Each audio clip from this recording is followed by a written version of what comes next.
Oi, gente. Muita coisa acontecendo hoje em Brasília.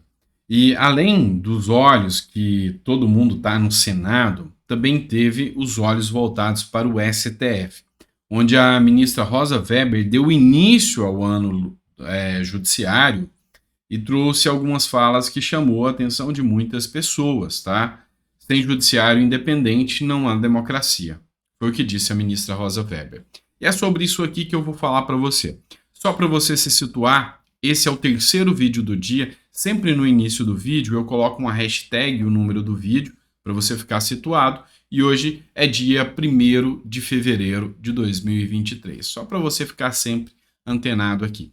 E se você não for inscrito no canal, se inscreve aí, tá bom? Que a gente traz sempre aqui matéria de qualidade para você. Olha só, hoje teve a cerimônia lá no STF que marcou a abertura do ano judiciário e inaugurou também o plenário depois que aconteceram aqueles ataques absurdos no dia 8 de janeiro.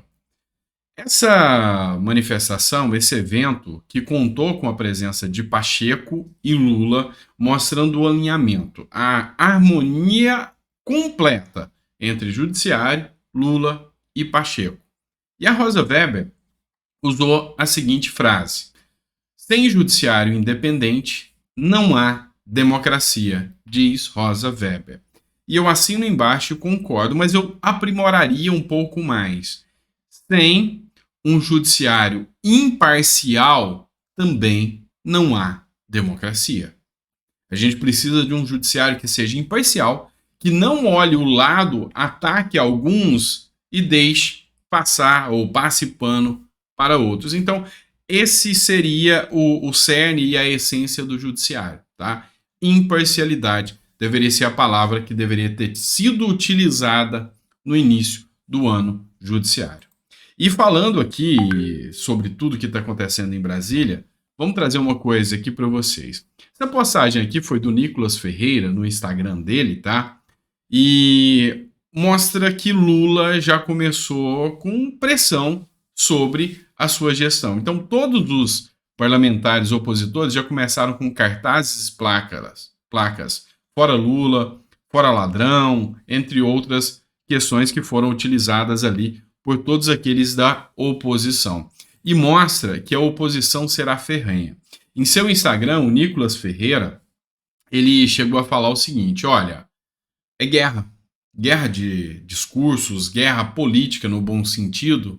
Passaram 4 anos declarando guerra contra eles, agora é a resposta. Serão 4 anos de guerra contra o governo Lula. Eu até falo mais.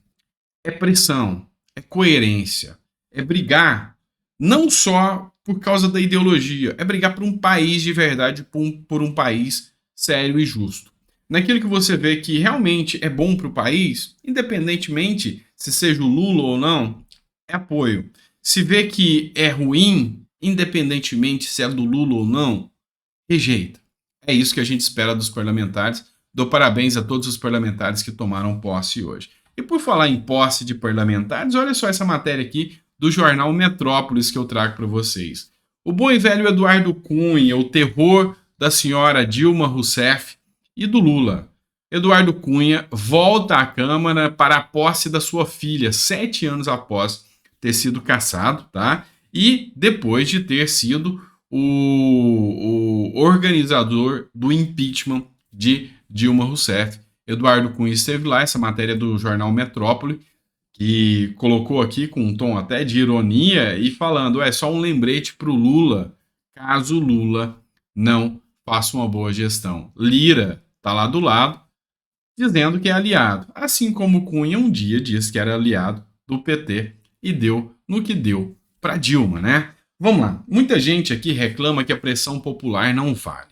Olha só, o governo Lula fez uma hipocrisia sem tamanho.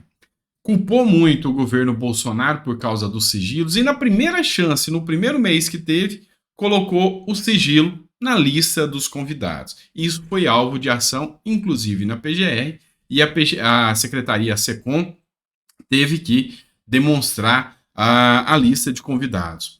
E aqui, essa matéria é da Veja.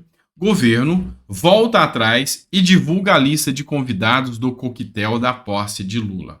Uma semana depois de negar um pedido da coluna Veja para conceder acesso à lista de convidados para o coquetel da posse do presidente Luiz Inácio, realizado no dia 1º de janeiro, o Palácio Itamaraty, em Brasília, e o Ministério das Relações Exteriores voltou atrás e divulgou na terça-feira, dia 31, ontem, o nome de cerca de 3.500 pessoas que foram chamadas para a posse. Pois é, sabe esse festão de 3.500 pessoas, da turminha, da patotinha? Deixa eu te contar um segredo, mas você não conta para ninguém, tá? Quem pagou foi você e eu, tá? Infelizmente, nós fomos quem bancou essa festa toda, essa festança toda. Mas a gente não podia saber nem quem foram os nossos convidados. Uma verdadeira vergonha. Mas isso aqui eu quero mostrar para você que a pressão popular vale sim. E a pressão popular tem que ser exercida da mesma forma que eles fizeram contra a gestão Bolsonaro. A democracia é isso, agora tem que ser feita contra Lula. Entenda uma coisa: sem oposição, um governo se torna tirano. Vou repetir, e se você quiser, até anota essa frase. Sem oposição, um governo se torna tirano. Então, a galera aí do L que está passando o pano, saiba de uma coisa: se você não começar a fazer oposição e questionar, vocês vão ter um governo tirano que já começa mostrando as suas garrinhas logo no começo do mandato, tá? E prestem atenção. Até aquela galera que brigou muito, Bolsonaro era a pior coisa da história, já está começando a não conseguir mais passar pano para Lula. Tem um portal aqui da internet, um advogado de esquerda, já até teceu algumas palavras contra mim, tá? E hoje ele já fez uma crítica falando, mas peraí, Lula mandou o exército para cuidar dos Yanomamis, não eram eles que falavam que o exército era omisso? Ou seja, já fez uma crítica, né? Também Eduardo Moreira, que batia muito, já fez uma crítica em cima do Juscelino Filho, que foi o ministro que asfaltou a sua própria estrada, a sua própria fazenda, asfaltou a estrada da fazenda com verba do fundão, mentiu sobre algumas questões eleitorais ali. Então, tudo isso foi noticiado com muita veemência pela mídia. E a gente vê que Lula não vai conseguir segurar a pecha de bom moço que ele tanto falou que tinha durante a eleição agora, né? Lembre de uma coisa: antes da eleição, Lula era um. Depois da eleição, Lula era outro. E mesmo quem fez o L já não consegue mais disfarçar isso aí, tá? Olha só, Brasil de Fato traz essa matéria. O STF autorizou que a Polícia Federal interrogue o Valdemar da Costa Neto, porque o Valdemar da Costa Neto deu uma entrevista, digamos assim, um tanto quanto polêmica. Ele falou que tinha minutas golpistas na casa de todo mundo. Então, a própria Polícia Federal fez o pedido para o STF para interrogá-lo, e Valdemar da Costa Neto, com certeza, será chamado para prestar depoimento na Polícia Federal. Também tem uma notícia aqui nessa mesma, do Brasil de Fato, que fala que a Força Nacional vai continuar nas terras indígenas lá. Lembrando também que Lula também já mandou o exército para lá, para a terra Yanomami, tá? Lá para as terras Yanomamis, porque para prestar assistência, né? E também como uma sinalização, um apaziguamento, né? Melhor dizendo, com Lula para os militares, uma vez que agora o comando está alinhado com Lula já no governo. Vamos lá, pessoal, essa matéria aqui é da UOL, tá? Publicada, mas quem fez essa postagem é no Instagram do Carlos Reis, tá? Do senador, tá? O Pacheco, e olha só o quanto isso é gritante, tá? E ele até colocou aqui, é verdade, grita. É gritante e é um escárnio com a cara do cidadão brasileiro. O Rodrigo Pacheco está negociando os postos de liderança no Senado para todos os aliados de Lula, a cúpula do Senado, e está tentando isolar o PL. Ou seja, Pacheco já fez promessas que se ele entra, vai ser Lula quem manda no Senado. E o PL vai perder força. Ou seja, nessa pressão, se Pacheco ganha, Lula saiu ainda mais vitorioso.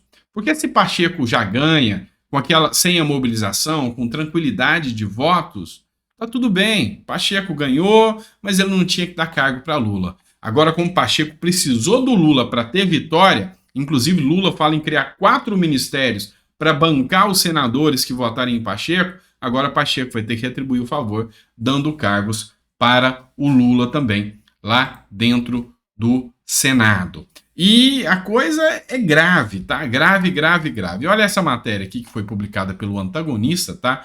Manobra protocolar. Lula exonerou hoje 13 ministros. Para quê? Para que eles tomassem posse na Câmara e no Senado para votar em Pacheco. Ou seja, a troca de afagos entre Pacheco e Lula está se tornando aqui um amor fraternal aqui, tá? Ou seja, a gente vê o que a gente vai encarar, qual é o sistema que a gente vai ter pela frente no caso de vitória do Lula. Eu vou trazer um ponto aqui que chama atenção e que, quando eu tenho que fazer críticas, é lógico que eu vou fazer críticas construtivas, lógico. Essa matéria que eu trago para vocês aqui foi a entrevista, tá? É só 1 minuto de vídeo, tá? Foi a entrevista do Rogério Marinho lá na Globo News. E assim, a Sadi, que é a entrevistadora, se tem uma coisa que ela não fez, foi agir como repórter, questionando, tentando derrubar a imagem de Rogério Marinho, mas que deu uma resposta lúcida e à altura. Eu queria que você assistisse aqui comigo. Só para deixar bem claro, não tem censura prévia em relação ao que o senhor está dizendo. Ninguém está censurando... Nem eu estou dizendo que você está me censurando. Eu estou falando, eu estou falando especificamente do STF. O que o senhor falou, um deputado ou um senador censurado porque não sabe o que vai dizer. Não é disso que se trata. São parlamentares que divulgam conteúdo fraudulento. Desculpa, foi o que o senhor... defendendo o STF. Foi o que o senhor... Não, eu estou defendendo a democracia. O senhor está dizendo que existe uma censura prévia de algo que ninguém sabe o que vai ser dito. Não é sobre isso. Essa afirmação que eu faço. Nós estamos falando de pessoas que divulgam conteúdo fraudulento, incitando violência, incitando golpismos e atos terroristas, e por aí vai. Eu não posso crer que o senhor, como um democrata, como o senhor está dizendo que o senhor compactue com isso. Andréia, eu comecei afirmando aqui que na hora que você começa a usar a democracia para ferir a democracia, tem alguma coisa que está equivocada no processo. Mas o senhor acha que... Existem consentimentos comuns que são a lei. A lei é a garantia minha, sua e de qualquer cidadão. Exatamente. De que nós vamos ter o que a gente chama de previsibilidade e segurança jurídica. É necessário mudar a lei? Tudo bem, vamos mudar a lei. Vamos mudar a lei pelo rito normal. Mas então o que senhor se apresente ao Congresso Nacional a mudança da lei, se instituindo, por exemplo, a censura prévia, se instituindo, por exemplo, a negação de que você possa falar sobre determinado assunto. E aí, na hora em que o parlamento disser ok, então aí você começa a executar. Mas hoje não existe isso. Mas o parlamentar não tem responsabilidade, então fala o que tem quiser. Tem responsabilidade. E deixa lá. O nosso corolário de lei já fala sobre infâmia, injúria, difamação e o Conselho de Ética. Você tem 2 coisas que a gente consegue perceber sobre a atuação da repórter. Uma que ela não conhece de direito e uma que ela não exerceu a sua função como repórter, sim como uma militante ou debatedora. Tá? Mas vamos entender um pouco mais. O que o Rogério Marinho falou está perfeitamente coerente. Existe uma lei. Não se inova dentro da legislação, muito menos quando o assunto é processo penal. Não se cria tribunal de exceção também. Rogério Marinho foi límpido e lúcido. Não se pode defender a democracia violando a democracia. Isso é tribunal de exceção. A minha democracia é a que eu penso. A sua é a que você pensa. Então, como eu estou no poder, eu te atropelo violando a sua democracia. Não é assim que funciona. Existe uma norma jurídica, existem leis, e essas leis trazem a garantia que eu ou qualquer outra pessoa, inclusive o Lula, possam se defender de um processo. Não é assim que funciona. E ele foi claro e límpido. E eu vejo que é isso que o Congresso precisa hoje. Alguém lúcido, que diz o seguinte: se quer mudar as regras, que seja pela lei e não pelo judiciário. Então, é totalmente lúcido e coerente. Eu vou trazer maiores informações para vocês no vídeo das 7 horas da noite, principalmente sobre a eleição lá do Senado, tá? Então você fica ligadinho, vai ser um vídeo muito importante. Às 7 horas da noite eu vou trazer aqui maiores ponderações para vocês, tá bom? Perfeito? Então eu vou me atualizar, trazer tudo, vou fazer um acompanhamento aqui e trago para vocês. Obrigado por tudo, tá? Obrigado por ter essa confiança de assistir os nossos vídeos, de se manter informado dentro do conteúdo que a gente traz aqui para vocês. Saibam que é um orgulho, é uma honra que eu tenho ao poder passar essas informações para vocês e ver que vocês estão gostando cada vez mais, que a nossa audiência cresce, é porque a gente está fazendo um trabalho sério aqui, tá bom? Um grande abraço, fiquem com Deus e até o próximo vídeo.